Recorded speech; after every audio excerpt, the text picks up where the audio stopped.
Je viens vous présenter, bonjour, cet ouvrage de la collection Écriture de l'Harmattan que j'ai eu le grand bonheur le grand bonheur et le grand malheur, mais le grand bonheur au fond, de penser, sentir, écrire et de vous offrir.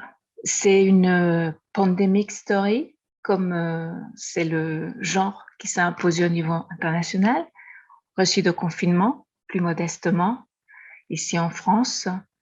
C'est un écrit qui m'a débordé, qui est venu de moi et vers moi à partir du moment du confinement en France, autour du première alerte 12-13 mars, ensuite confinement décrété à partir du 17 mars 2020.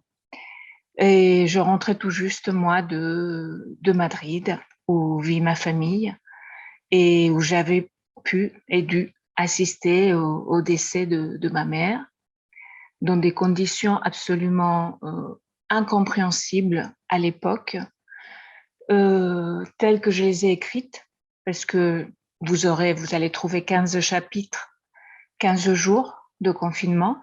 Chaque jour, j'ai écrit un chapitre et il y a quelque chose qui a pu se déverser de ce que j'avais vécu. Et on trouve cette évolution de Covid grave, avec atteinte des organes, orage cytokinique, ça a été nommé seulement quelques mois plus tard.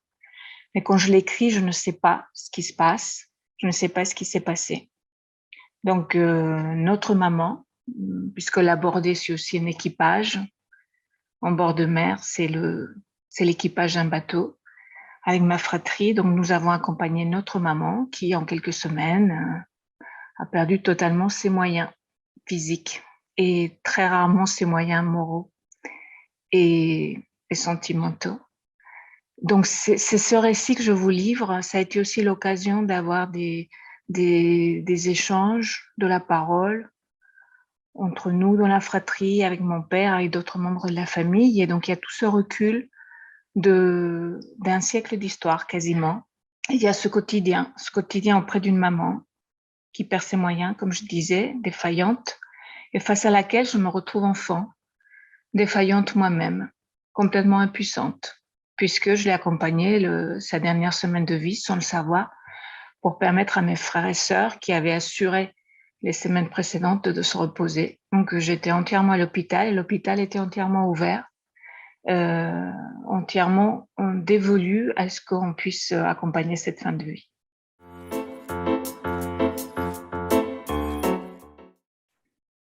Ce sont les quelques scènes qu'elle avait hallucinées, avec mon écoute de complaisance et la crédulité de ma tante, qui se demandait par moments si sa chef ne serait-elle pas vraiment à l'hôpital ces jours-ci.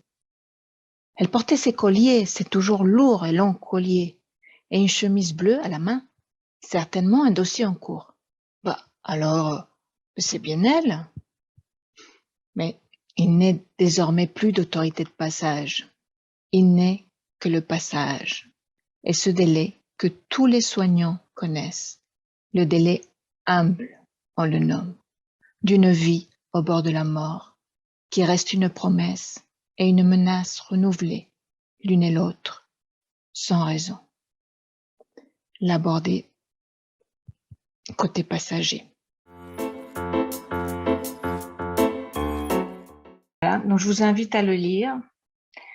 Je vous invite à m'écrire si vous le souhaitez. Je suis psychanalyste. J'interviens plutôt dans le domaine du management avec d'autres ouvrages que j'ai déjà publiés chez l'Harmattan. Donc, c'est la première fois que je me livre un récit personnel et j'aimerais que ça ouvre une connexion personnelle entre nous, entre vous, pour que ce choc qu'a pu être cette épidémie devienne un choc salutaire et nous permette de redevenir humains.